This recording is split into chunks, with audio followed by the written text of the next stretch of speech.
देखिए, भारतीय जनता पार्टी एक राष्ट्रवादी पार्टी है और उसमें सभी हमारे विचारधारा से सहमत जितने भी लोग हैं वो आ सकते हैं और उनके लिए स्वागत है। तो उसी नाते जो है आज तमाम देखिए, और किसी पार्टी में क्यों नहीं लोग जा रहे। आज बड़े से बड़े कलाकार, बड़े से बड़े अधिकारी, बड़े से बड़े जो क्षेत्रों में जिन्होंने नाम किया है, आज भारतीय जनता पार्टी की तरफ क्यों आकर्षित हैं? क्योंकि हमारे पास एक बेदाग नेतृत्व है, एक ईमानदार नेता है और एक गरीब का बेटा आज देश का प्रधानमंत्री है और जो पुनः प्रधानमंत्री लेकिन यहाँ लग तो रहा है कोशिश ये है कि जो उनकी एक छवि है उसका फायदा मिले। जी आलोक जी, लौटेंगे आपके पास और फैजान साहब के पास चलते। फैजान किदवई जी, ये बताइए आखिर बार बार ईवीएम पर बड़े हमले क्यों किए जा रहे हैं आपकी ओर से? बीजेपी का तो कहना है कि आप डर रहे हैं नतीजों को लेकर, अभी से ही जो तस्वीर बन रही है और इसी वजह से पहले से ही आप ये बहाना ढूंढ रहे हैं। नहीं, देखिए, ईवीएम आपके सामने है, खराब हो रहे हैं, बार बार खराब हो रहे हैं। और अभी रामपुर में ही 300 के ऊपर के ईवीएम खराब हो गए हैं।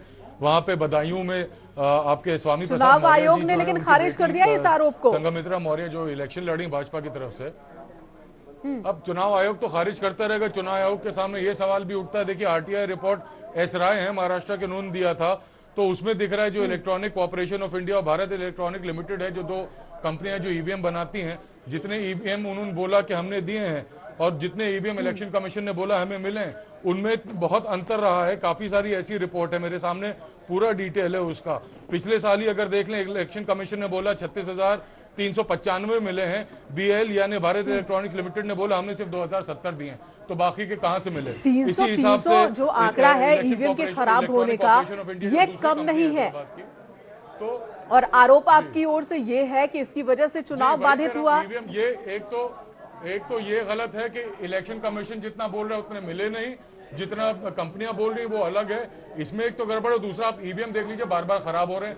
ऐसा नहीं कि हम हार रहे हैं, हम कैराना, नूरपुर, फूलपुर जब जीते थे तब भी कहा था ईवीएम से नहीं, बैलेट से कराओ। वहीं पश्चिम बंगाल में ममता बनर्जी लोकसभा भी जीती, असेंबली भी जीती, तब भी बोला था बैलेट से कराओ। अरविंद केजरीवाल जब दिल्ली जीते तब भी बोला बैलेट से कराओ। तो ईवीएम जो बार बार खराब हो रहा है, जिसके लिए इलेक्शन होता है, वो कॉन्स्टिट्यूट जो हमारे लोकतंत्र को बचाने के लिए अगर कोई पार्टी है, हम लोग ये बार बार इस पे ऑब्जेक्शन ले रहे हैं, कोई गलत ऑब्जेक्शन नहीं ले रहे हैं।